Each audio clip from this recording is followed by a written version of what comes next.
7 जून को एनडीए की तरफ से नरेंद्र मोदी के नेतृत्व में सरकार बनाने का दावा पेश किया जाएगा। इस दौरान राजनाथ सिंह, अमित शाह और जेपी नड्डा मंत्रिमंडल के स्वरूप को लेकर सहयोगी दलों से बात करेंगे।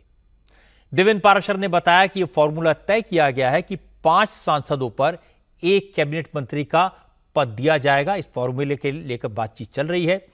इसी आधार पर सभी दलों से बात की जा रही है। अभी पार्टियां कल शाम तक तय कर लेंगी कि उनकी तरफ से किसे मंत्री बनाया जाना है। सब कुछ तय हो जाने के बाद ही राष्ट्रपति के पास सरकार बनाने का दावा पेश किया जाएगा। 7 जून को बीजेपी के सभी 240 सांसदों, बीजेपी शासित राज्यों के मुख्यमंत्रियों और डिप्टी चीफ मिनिस्टर्स को भी दिल्ली बुलाया गया है।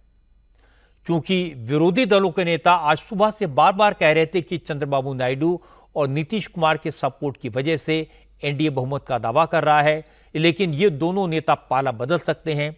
यह सवाल एनडीए की मीटिंग के बाद चंद्रबाबू नायडू से पूछा गया तो नायडू ने कहा कि आंध्र प्रदेश में टीडीपी, जनसेना और बीजेपी ने मिलकर चुनाव लड़ा था। ऐसे में इस सवाल ही बेमानी है कि वो एनडीए के साथ हैं या नहीं।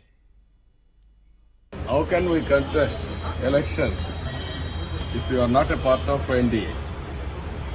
3 parties combined we collected. Why you got that doubt? I don't know. Sir, how was the meeting? How was the meeting, sir? Good. Chandrababu Naidu को लेकर चर्चा इसलिए उठी क्योंकि दिल्ली के लिए निकलने से पहले नायडू ने विजयवाड़ा में रिपोर्टर से बात की थी। वहां भी उनसे सवाल पूछा गया था। उन्होंने कहा था कि कल ही नतीजे आए हैं, अभी वो एनडीए के साथ हैं, एनडीए की मीटिंग में जा रहे हैं। अगर आगे कुछ होता है तो बताएंगे। No. Hear me, I say. You are very loud. You want news always. I am also experienced. I have seen so many political changes in this country. We are in NDA. I am going for NDA meeting. In course of time, anything we'll report you. Chandrababu Naidu ने जो आखिरी line बोली उसको लेकर तरह तरह के interpretation किए गए, तमाम बातें बनाई गई। लेकिन दिल्ली में एनडीए की मीटिंग में चंद्रबाबू नायडू ने साफ साफ लफ्जों में कहा कि मिलकर चुनाव लड़ा है, इसलिए वो एनडीए के साथ ही रहेंगे। इसमें किसी को कोई कंफ्यूजन नहीं होना चाहिए। एनडीए में चंद्रबाबू नायडू की पार्टी बीजेपी के बाद 16 सांसदों के साथ सबसे बड़ी पार्टी है। इसके बाद तीसरे नंबर की पार्टी है 12 सांसदों वाली नीतीश कुमार की पार्टी जेडीयू। विरोधी दलों के नेता नीतीश कुमार के रुख को लेकर भी दावे कर रहे हैं। इस तरह के दावों को हवा क्यों मिली, यह भी मैं आपको बता देता हूं। असल में हुआ यह कि आज दिल्ली में एनडीए की मीटिंग होनी थी और इंडिया अलायंस की मीटिंग भी होनी थी। नीतीश कुमार और तेजस्वी यादव दोनों को दिल्ली आना था। दोनों एक ही फ्लाइट से पटना से निकले। एयरक्राफ्ट में पहले आगे की सीट पर नीतीश कुमार और उनके पीछे की सीट पर तेजस्वी यादव बैठे थे।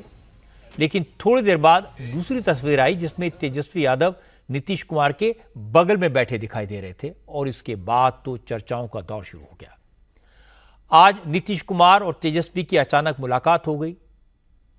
अटकलें लगने लगी। जब फ्लाइट पटना से दिल्ली पहुंची तो नीतीश कुमार से पूछा गया क्या वो एनडीए के बजाय इंडिया अलायंस के साथ जाने पर सोच सकते हैं। इस पर नीतीश मुस्कुराकर बिना कोई जवाब दिए निकल गए। फिर तेजस्वी निकले तो तेजस्वी पूछा गया 2 घंटे के फ्लाइट के दौरान नीतीश से क्या बात हुई। तेजस्वी ने भी गोलमोल जवाब दिया। उन्होंने ये कहकर खेल करने की कोशिश की कि वो तो पीछे की सीट पर बैठे थे, नीतीश जी ने बुलाया तो साथ जाकर बैठ गए, ये कोई बड़ी बात नहीं है। और इसके बाद तेजस्वी ने यह कहकर सस्पेंस बढ़ा दिया कि क्या बात हुई, ये सार्वजनिक तौर पर बताने की जरूरत क्या है। अभी आगे देखिए क्या होता है। सलाम दुआ हुई, फिर देखिए कि मेरा सीट पीछे लौट था, तो बाद में वो देखे आए हैं तो हमको आगे बुलाए तो हम आगे चले गए। तो कुछ बात हुई, पॉलिटिकल बात? अब ये सब छोड़िए, ये सब समय पे बात किया जाता है, ये सारी बातें बाहर नहीं बताई जाती।